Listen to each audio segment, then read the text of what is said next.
Why is she so famous, Miss Cortez? Great question. It's because she was stolen. What? Yeah, did you know that? The Mona Lisa was stolen. Yeah.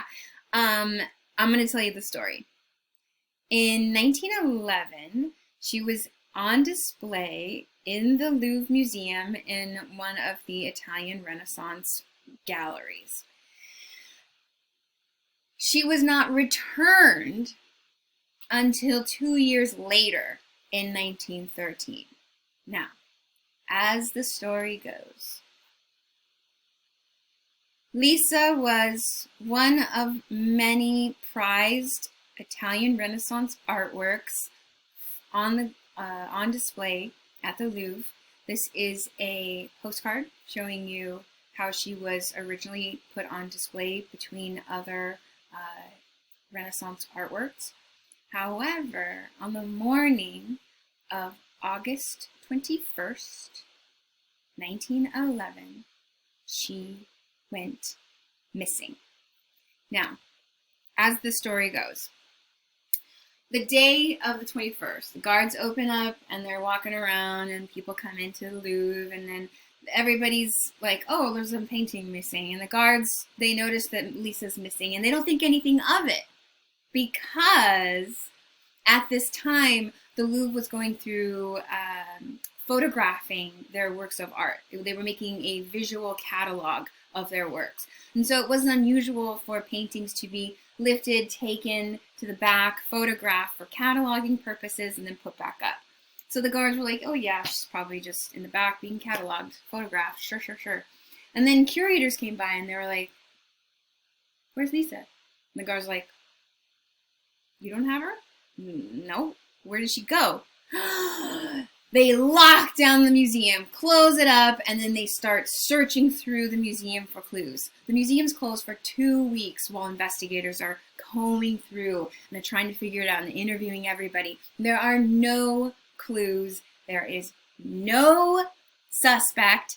This is an unsolved mystery. So they put this big reward out and everybody around the world is like, what painting was stolen? The Mona Lisa was stolen from the Louvre. Oh, Leonardo da Vinci was stolen from the Louvre.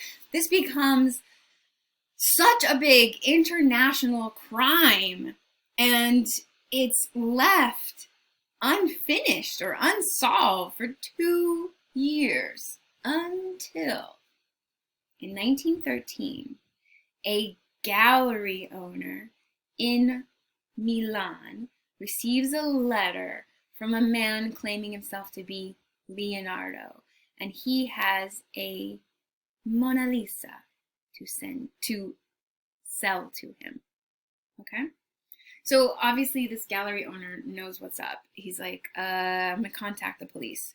Contacts the police,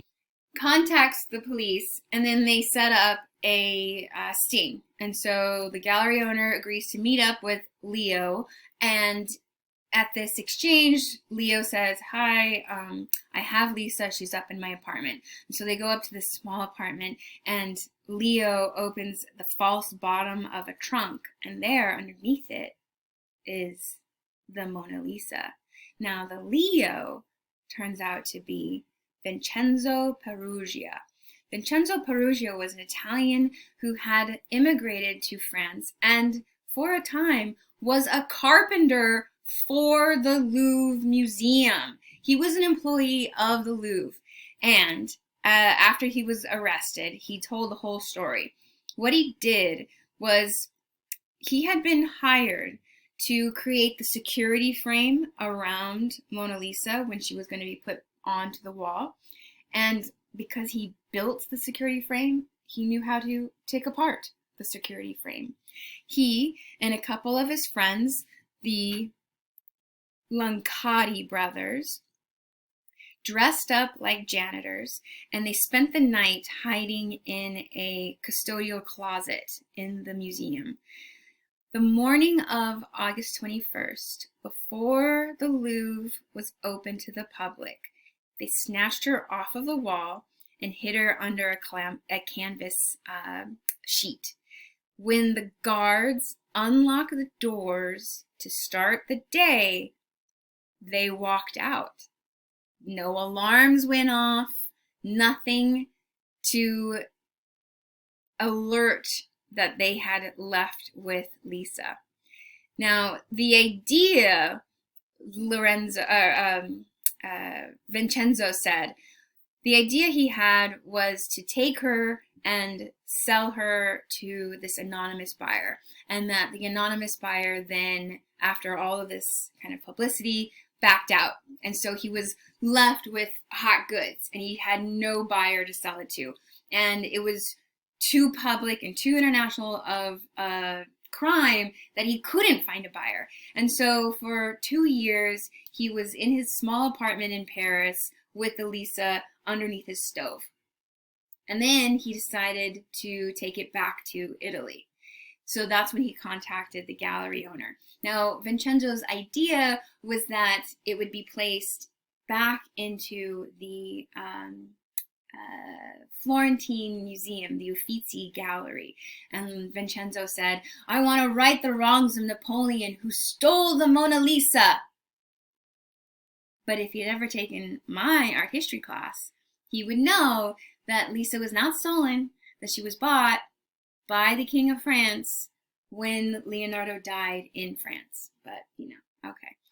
Now, the controversy doesn't end there. So Vincenzo was found and arrested. However, many people believe that he was simply a scapegoat and that the real Mona Lisa was never found, that he was placed with a copy by the Louvre, and they recovered this fake as a way to save face.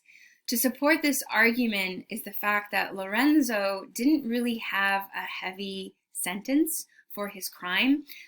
He was found guilty, and then because of the time for the trial, his sentence was basically served before the trial, so he was let out of jail, and then he set up at a nice little villa in Italy. So like the punishment didn't match the crime. And so a lot of people think that this was because it's not the real Mona Lisa, and the Louvre Museum has been lying to us ever since.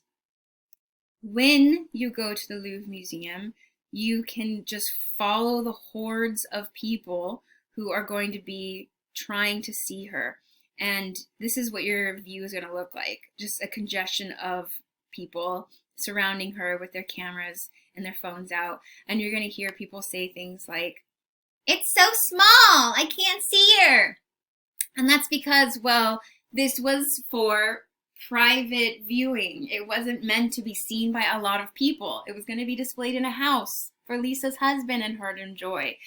And when you go, she's in the Italian Renaissance galleries, but she's on her own wall behind this plate glass that controls the humidity surrounding her.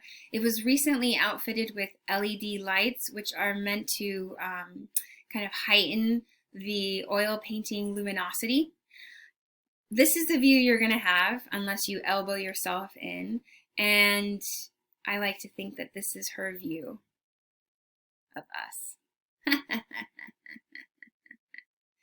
Now, the secret to getting a picture with her, because everybody wants a selfie, is to show up either super early in the day or super late in the day. And then you can get your selfie. Everybody wants a selfie with Lisa. I mean, like, even rappers. Rappers love Lisa. What? P. Diddy. Beyonce, Jay-Z. I know, right? So the popularity of the Mona Lisa has a lot to do with her life after Leonardo painted her. You're going to see these types of references all over the place. And I want you to understand and appreciate the jokes behind them, but also see that she is simply a woman. And this is a progressive painting that was meant for her and her family.